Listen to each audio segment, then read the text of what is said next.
नमस्कार दर्शक बंधु, आज यही वीडियो माध्यम रे जानिबा मयूरभंज जिल्लार महापुरुष माने किए किए रहिथिले।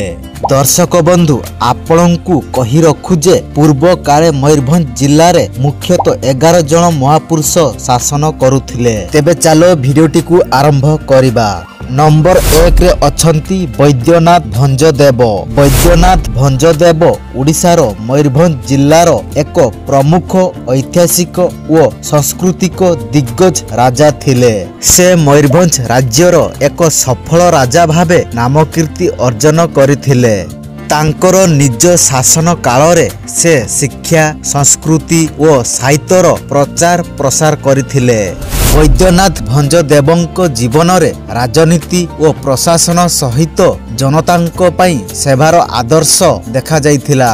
तांकर असाधारण नेतृत्व और उन्नति कार्य पई आज भी मयूरभंज जिल्ला रे ऐतिह्य स्मरणीय होई रहिचंती।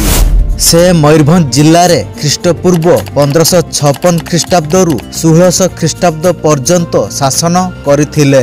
नंबर 2 रे आसुचंती जगन्नाथ भंजदेव। मयूरभंज जिल्ला इतिहास रे जगन्नाथ भंजदेवंकर स्वर्णमय स्थान रहिछि। से मयूरभंजर एक प्रशासक और साम्राज्य गढ़िबारे अग्रणी थिले। तांको शासन काल रे जिल्ला रे कृषि, संस्कृति और शिल्पर विकास होइथिला। तांको दृढ़ नेतृत्व एवं प्रजाप्रेम तांकु जनमानस रे अमर करथिला। मयूरभंजर नाटकीय ऐतिह्य और जगन्नाथ भंज देवंक चरित्र देशर ऐतिह्य रे एक गौरवजनक अध्याय होई रहिछि। से मयूरभंज जिल्ला रे ख्रीष्टपूर्व 1600 ख्रीष्टाब्दरु 1643 ख्रीष्टाब्द पर्यंत शासन करथिले। नंबर 3 रे आसुचंती हरिहर भंजदेव। हरिहर भंजदेव मयूरभंज जिल्लार एक प्रसिद्ध ऐतिहासिक पात्र थिले।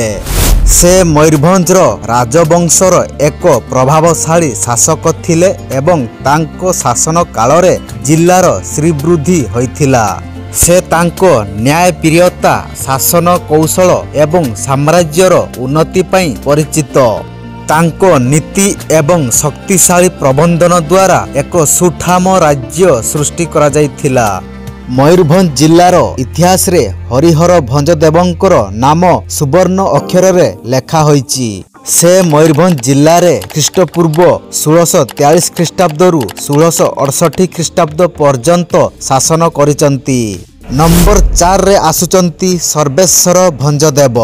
दर्शक बंधु सर्वेश्वर भंजदेवंकु मयूरभंज जिल्लार लोकमाने देवता भली मानुथिले। से मयूरभंज जिल्लार स्थानीय सांप्रदायिक मंत्रणा एवं अनेक गुरुत्वपूर्ण धर्म केन्द्र स्थापन करिचंती। तांकर मंदिर बारिपदा सहर रे अवस्थित, जहा दर्शन करिया पई प्रतिदिन साधु भक्त माने आसीथांती। से मयूरभंज जिल्ला रे ख्रीष्टपूर्व 1688 ख्रीष्टाब्दरु 1711 ख्रीष्टाब्द पर्यंत शासन करिथिले। नंबर 5 रे आसुचंती वीर विक्रम आदित्य भंजदेव। वीर विक्रम आदित्य भंजदेव हेउचंती मयूरभंज जिल्लार एक प्रसिद्ध ऐतिहासिक चरित्र। से मयूरभंज जिल्लार सांप्रतिक समृद्धि एवं प्राचीन दर्शनीय स्थल गुड़िकर स्थापक भावरे परिचित। तांकर मूल्यवान काम एवं उद्देश्य पई मयूरभंज जिल्लार मान्यता को आगेई नहीं जाइछि। से मयूरभंज जिल्ला रे ख्रीष्टपूर्व 1711 ख्रीष्टाब्दरु 1728 ख्रीष्टाब्द पर्यंत राजूति करिचंती। नंबर 6 रे आसुचंती रघुनाथ भंजदेव। दर्शक बंधु मयूरभंज जिल्लार एक प्रसिद्ध ऐतिहासिक राजा हेउचंती रघुनाथ भंजदेव। से भंज वंशर एकमात्र प्रशासक एवं जनसेवक राजा थिले। तांको शासनाधीन अवधि रे मयूरभंज जिल्लार अनेक सामाजिक, सांस्कृतिक एवं आर्थिकर प्रगति होइथिला। से मयूरभंज जिल्ला रे शिक्षा, स्वास्थ्य एवं दरिद्र संप्रदायर कार्य पई गुरुत्वपूर्ण पदक्षेप नैथिले। रघुनाथ भंजदेव मयूरभंज जिल्ला रे ख्रीष्टपूर्व 1728 ख्रीष्टाब्दरु 1750 ख्रीष्टाब्द पर्यंत शासन करथिले। नंबर 7 रे आसुचंती चक्रधर भंजदेव। ମୟୂରଭଞ୍ଜ ଜିଲ୍ଲାର ଚକ୍ରଧର ଭଞ୍ଜଦେବ ମଧ୍ୟ ଏକ ଅତ୍ୟନ୍ତ ପରାକ୍ରମୀ ଏବଂ ଐତିହାସିକ ରାଜା ରହିଥିଲେ। ତାଙ୍କର ଶାସନ କାଳରେ ଜିଲ୍ଲାର ସଂସ୍କୃତି, ସାହିତ୍ୟ ଓ କଳାର ଉନ୍ନତି ଦେଖାଯାଇଥିଲା। ତା ସହିତ ମୟୂରଭଞ୍ଜ ଜିଲ୍ଲାରେ ରାଜନୀତି ଏବଂ ସାମାଜିକ ପରିବେଶର ଏକ ନୂଆ ଦିଗକୁ ଆଣିଥିଲେ। ସେ ମୟୂରଭଞ୍ଜ ଜିଲ୍ଲାରେ ଖ୍ରୀଷ୍ଟପୂର୍ବ 1750 ଖ୍ରୀଷ୍ଟାବ୍ଦରୁ 1761 ଖ୍ରୀଷ୍ଟାବ୍ଦ ପର୍ଯ୍ୟନ୍ତ ଶାସନ କରିଥିଲେ। ନମ୍ବର 8ରେ ଆସୁଛନ୍ତି ଦାମୋଦର ଭଞ୍ଜଦେବ। ଦର୍ଶକ ବନ୍ଧୁ, ଦାମୋଦର ଭଞ୍ଜଦେବ ମୟୂରଭଞ୍ଜ ଜିଲ୍ଲାର ଏକ ପ୍ରସିଦ୍ଧ ଶକ୍ତିଶାଳୀ ଐତିହାସିକ ରାଜା ଥିଲେ। ତାଙ୍କ ଦୃଢ଼ ଶାସନ ଏବଂ ଜନସେବାରେ ସର୍ବଦା ସକ୍ରିୟ ରହିଥିଲେ। ତାଙ୍କ ପରିଚାଳନାରେ ମୟୂରଭଞ୍ଜର ସାମାଜିକ ଏବଂ ଆର୍ଥିକ ସ୍ଥିତି ସୁଦୃଢ଼ ହୋଇଥିଲା। ସେ ମୟୂରଭଞ୍ଜ ଜିଲ୍ଲାରେ ଖ୍ରୀଷ୍ଟପୂର୍ବ 1761 ଖ୍ରୀଷ୍ଟାବ୍ଦରୁ 1796 ଖ୍ରୀଷ୍ଟାବ୍ଦ ପର୍ଯ୍ୟନ୍ତ ଶାସନ କରିଥିଲେ। ନମ୍ବର 9ରେ ଆସୁଛନ୍ତି ମହାରାଜା ଯଦୁନାଥ ଭଞ୍ଜଦେଓ। ଦର୍ଶକ ବନ୍ଧୁ, ମହାରାଜା ଯଦୁନାଥ ଭଞ୍ଜଦେଓ ମୟୂରଭଞ୍ଜ ଜିଲ୍ଲାର ଏକ ଗରିମାୟୁକ୍ତ ରାଜା ଥିଲେ। ମହାରାଜା ଯଦୁନାଥ ମୟୂରଭଞ୍ଜର ସମୃଦ୍ଧିକୁ ବଢ଼ାଇବାରେ ଗୁରୁତ୍ୱପୂର୍ଣ୍ଣ ଭୂମିକା ନିର୍ବାହ କରିଥିଲେ। ମହାରାଜାଙ୍କ ପରିଚାଳନାରେ ରାଜ୍ୟରେ ଦ୍ରୁତ ବେଗରେ ଉନ୍ନତି ଘଟିଥିଲା ଏବଂ ମହାରାଜା ଯଦୁନାଥ ଭଞ୍ଜଦେଓଙ୍କ ଶାସନ କାଳରେ ମୟୂରଭଞ୍ଜ ଓଡ଼ିଶାରେ ଏକ ପ୍ରମୁଖ ରାଜ୍ୟ ଭାବରେ ପରିଣତ ହୋଇଥିଲା। ସେ ମୟୂରଭଞ୍ଜରେ ଖ୍ରୀଷ୍ଟପୂର୍ବ 1823 ଖ୍ରୀଷ୍ଟାବ୍ଦରୁ 1863 ଖ୍ରୀଷ୍ଟାବ୍ଦ ପର୍ଯ୍ୟନ୍ତ ଶାସନ କରିଥିଲେ।